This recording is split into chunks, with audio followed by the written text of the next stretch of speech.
તો વિધાનસભામાં કલાકારોને આમંત્રિત કરવા મુદ્દે હવે નવો વિવાદ સામે આવ્યો છે। આદિવાસી સમાજના કલાકારોને આમંત્રિત ન કરાયા હોવાનો આરોપ લાગ્યો છે। આદિવાસી સમાજનું અપમાન કરાયું હોવાનો ચૈતર વસાવાએ આરોપ લગાવ્યો।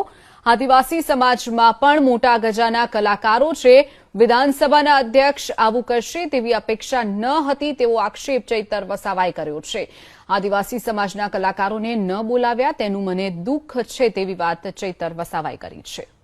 આજે વિશ્વ રંગમંચ દિવસ છે ત્યારે વિધાનસભાના અધ્યક્ષ દ્વારા અગાઉ સૌરાષ્ટ્રના કલાકારોને વિધાનસભા ગૃહમાં આમંત્રિત કર્યા હતા। ત્યારે ઉત્તર ગુજરાતના વિક્રમ ઠાકોર સહિતના કલાકારોએ ન બોલાવવાના અણગમો પણ મીડિયા સમક્ષ એમણે દર્શાવ્યો હતો।